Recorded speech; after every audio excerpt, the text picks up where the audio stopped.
clink coffees with me? Yeah, I will. I thought we were gonna have to have tea because we were out of coffee. I thought we were gonna have to survive on hot tea like Willem.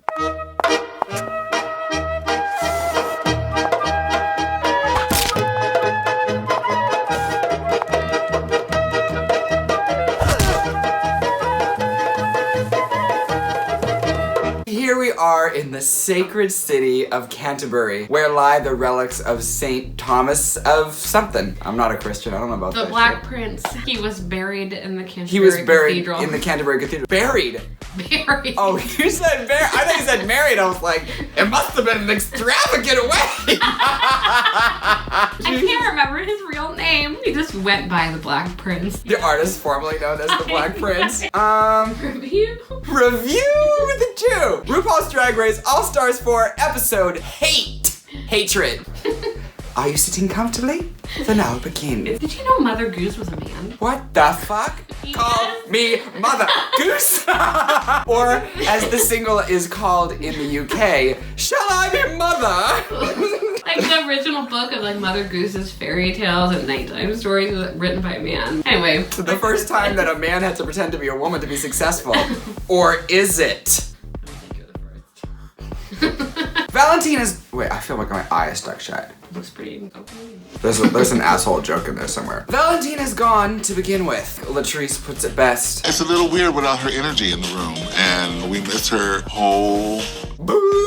It's time for the main challenge. RuPaul comes in wearing an Ed Hardy sheet set. Every single RuPaul picture in the workroom has been replaced, foreshadowing if they don't get an Emmy for this season. The challenge today is My Best Judy. Instead of looking at Mother, the girls are looking at Miss Judy Garland, the face that launched 1,000 bricks in the Stonewall riots. I can't believe she wasn't living when nobody was dying at the Stonewall riots. Nobody was killed? Nobody was killed at Stonewall. The remaining girls have to get their best friend up in their best drags. I love when people are like, oh, I'm married to my true love and my best friend. I'm like, wait, what's going on? Polygamy is legal now? Wigs today provided by Rockstar Wigs. The only wig with a lace front that's harder than getting the justice system to #BelieveWomen. I have to look at Patty after 2 months on tour with him. Yeah, I've been to this town when I was in the circus. Good news, we can talk about the dick on Trinity's boyfriend for 10 minutes, but we still can't talk about maxi pads. It's time to get ready! The girls are gonna train their ladies in waiting to become full-blown queens. Naomi is giving a master class in triplets of Belleville walking.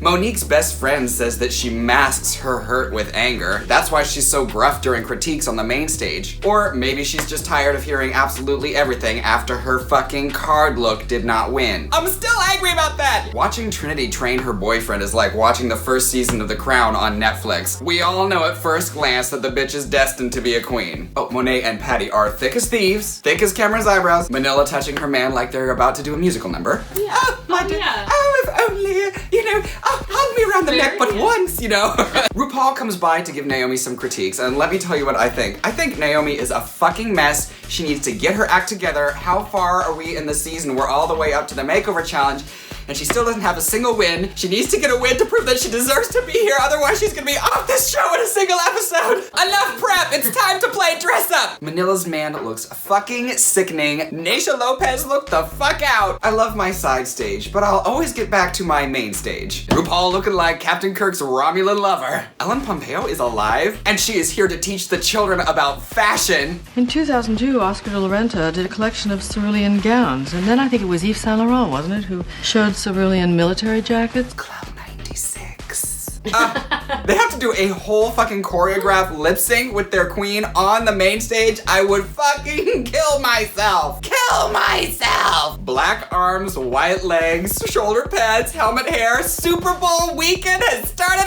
early. Wintergreen, move over. She's a brick. That's all. Manila's look is clean, concise, and she made it overnight. Patty out here giving Morticia Von Teese. Monique better move over because Naomi, she's a production. A wig change, character change, gender change, loose change, lookout show change. It's time for the critiques. They love to switch things up on Monet. Monet, I'm afraid you're up to be chopped. from my list of people I want to chop because I loved it. Next up, they tell Manila that she and her best Judy don't look like siblings, they look like cousins. I don't think they know how cousins work. This is what I look like, and this is what my cousin looks like. That's the difference between cousins. Where do they do that at? At the Gentile side of the family. That's where they do it. The top today is Monet and Naomi, and the bottoms, Latrilla. It's time for the bottom girls to plead their case. Everyone's laughed about how weird it is that Latrice and Manila are in the bottom together. Manila's like, yeah, wow, it's funny.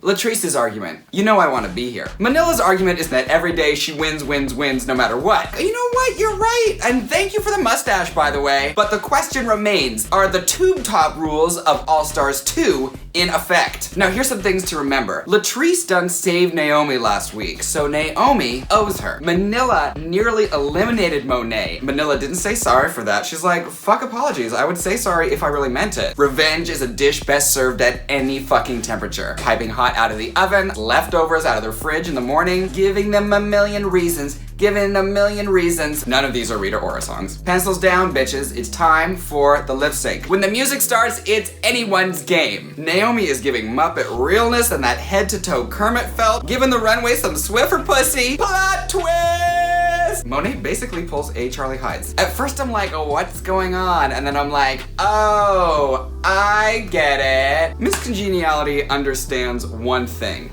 The people. She looks behind her and she sees Latrice and Manila, and she is gonna be the last one to send one of them home. Naomi gets a fucking well-deserved win, and then she shakes the fucking globe. Naomi sends Manila home. Let me get my soapbox for just a minute. RuPaul's Drag Race is an international phenomenon, but it is also a reality television contest. Everyone is free to do just like me and make their judgments on the girls. However, there is no excuse for sending threats or hate to any of the girls for any reason. And anyone that watches this review show better feel the exact same way. I absolutely reached out to Manila so that she could talk on this show. And so today, Oh no! Hello, lady, how are you doing? I'm fantastic. You just were part of one of the most iconic moments in Drag Race history. It's just happened. Well, it happened, in the summer, so I've had plenty of time. Right. To write my burn book of Miami Styles! No, I'm just kidding. The second I got home, I took a few days off before I started working again, and it was just another gig, honey. Right. No, I didn't realize, like being there, it's like you're in this little bubble. So when you watch it with, on TV, with all the drama, with all the editing, and all the sound effects, it becomes much more intense, and it's really fun to watch. Being there it's not as exciting when you get kicked off. It's just kind of like, oh, okay. Right. And now pack up your stuff and go home. When I was eliminated, I was like, oh, whatever. It's fine. I'm strong. I'll be fine. And then when I saw it on television, that's when I became upset. Well, I have lost RuPaul's Drag Race several times already. So I was expecting the feelings. I know that, when you watch RuPaul's Drag Race on TV months after you already experienced it, it's kind of like reading your diary. And yes, you do kind of go through some of the same emotions that you did. And then you realize, oh, okay, so this wasn't all the way dealt with in my emotional sense. So coming back and doing it all over again, I kind of expected that to happen. And actually, to be honest, I was half expecting to feel more of the disappointment that I felt originally when I was like, oh my god, did that just fucking happen? Did I just get kicked off RuPaul's Drag Race All Stars? Right. Wait, are they gonna ask me back?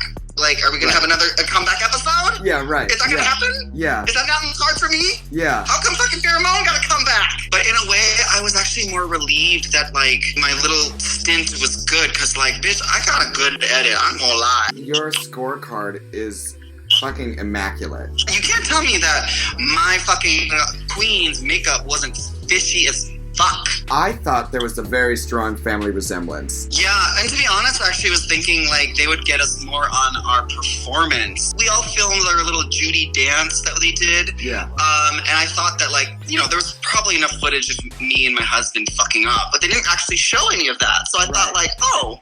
Yeah, obviously the internet has exploded with controversy between you and Naomi. Can you give me like a low light, like the worst for you and the best for you for this experience? For my experience, like it is a lot of flooding with support and love.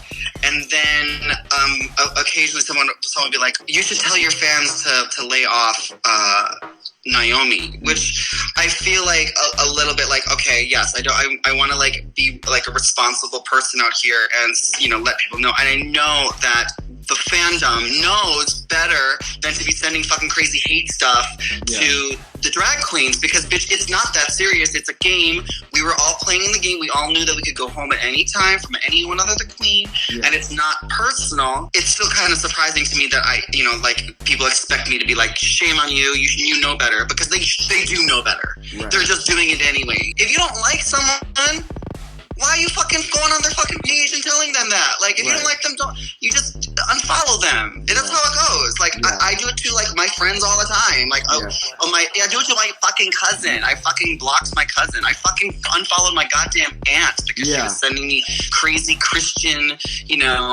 chain letter mails, like, on my emails. But I did call up, I did text up Naomi. She's, on the Work the World tour right now in Asia, having a great old time. She's unbothered. I'm sure she's living her own fantasy. I asked her, I was like, girl, how is it going for you? And she said, girl, I have thick skin. You have some really devoted fans. You will go back and forth so many times with things like that. I mean, Asia and I have gone back and forth so many times. I guess at the end of the day, you hope that you are just able to be sisters and that all of the stuff that happens doesn't get in the way. You know what I mean? And I'm not letting it do it, because like I don't mind throwing some shade and making fun with the girls. It's never too serious with me. Like if I have a problem with a bitch, I will fucking just call her up because I like that.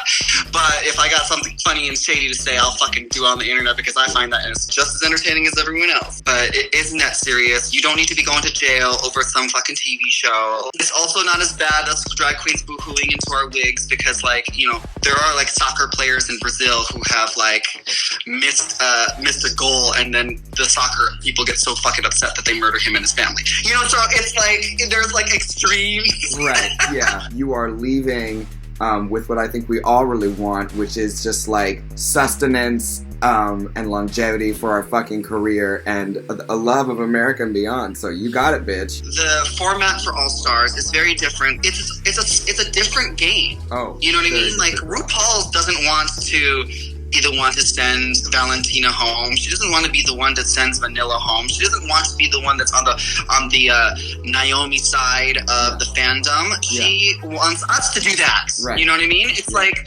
we get that responsibility, but we know it's a game. Yeah. We signed up for that. I really enjoyed, doing the comedy challenges because, like, I know I'm funny, but, like, I don't really consider myself, like, a comedy queen like you or, like, Bianca or the other funny one.